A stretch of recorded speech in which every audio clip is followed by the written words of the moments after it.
In this video, I'm going to try to complete the Tengu Sky Strike challenge. This is one of the most difficult challenges I've ever done.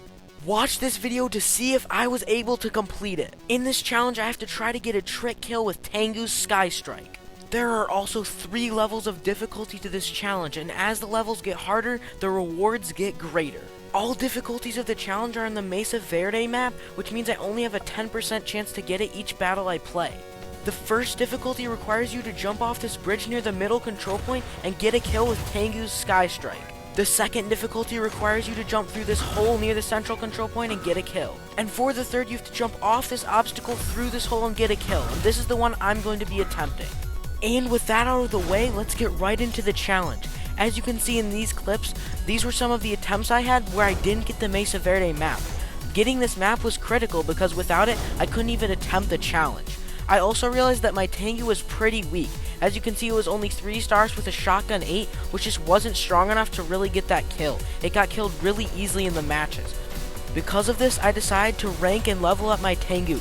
This gave it more HP so it could survive longer, and also gave it more ability damage, which means that I would have an easier time getting that trick kill that we need. After I got these upgrades that would give me a better chance of completing the challenge, I continued trying to get the right CPC map, but I just couldn't do it. As you can see, here's a bunch of failures I had where I couldn't get the right map. A lot of other people doing this challenge commented that this was a problem for them too. It is very difficult to get one specific map, and even if you do get it, you still only have one chance with a certain mech to complete the challenge. However, I was patient and kept trying because I knew that at some point I had to get the map that I needed. And as I predicted, it was bound to happen. On my 14th attempt, I finally got the map. The instant I saw this map load in, I knew it was finally my chance to try to complete the challenge. I instantly got nervous and started focusing up to make sure that I wouldn't mess up. I had to play this perfectly because my Tengu was still my weakest mech. It's a lot weaker than all my other ones. I wanted to capture the middle control point so that I would have control and be safer when I eventually spawned my Tengu to try to get my kill. As you just saw, my Nomad failed in doing this, but I was able to do it in my Surge. I took middle beacon, and then I wanted to get someone low so that I could kill them, but my Surge died. I saw this eclipse and I knew that it could be a threat. All it had to do was shoot my Tengu once and it would be dead. So I chose my Bastion. There were still way too many enemy mechs near the center beacon for it to be safe for my Tengu. At this point, I was getting really nervous because I knew that if I messed up, I would have to start all over trying to find this map again, and it might take me another hour or two.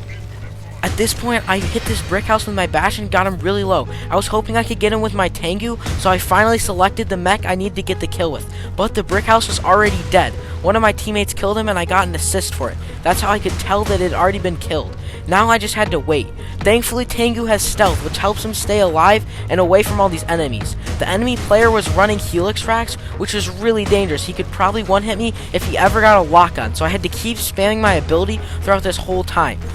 All I needed was one enemy mech on low HP to come up to this beacon and be in the right position for me to get the kill. But it's not as easy as it seems. This brick house had a railgun 12 and I knew he could one-hit me if he wanted to. I had to run away from him, but it was really risky because he might kill me.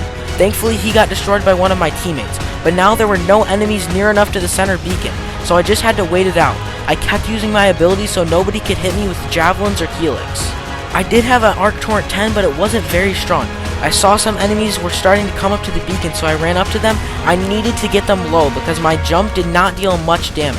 I tried to get this enemy low, but he went to our other beacon. He ignored middle. However, this other opponent came up to middle. He was close, but he wasn't on low enough HP yet. I didn't know how much damage my Sky Strike would deal to him, so I had to get him low. And then I decided to make the jump. I had done it. I had completed the challenge on my 14th attempt and my first try on the Mesa Verde map. I do think I got a little lucky with my matchmaking here because I had just lost the battle beforehand, so my bots and opponents might have been a little easier than normal. Now let's listen to this live recording I took right after the match. I was still super nervous and pumped with adrenaline after the match and excited for what I had just accomplished. Guys, I'm shaking right now. I'm after the battle. My hand is shaking like crazy. Yes, I finally got the challenge done. Oh my gosh. My hands are shaking. The adrenaline I just got from that, the instant I saw the map, man. Oh man, that was so much fun. Well, anyways, guys, I hope you guys were able to do this challenge as well. I wish the best of luck to you guys. You have a long time still to do it. I hope that you guys are able to do this. Thank you so much for watching, and I will see you guys in the next one.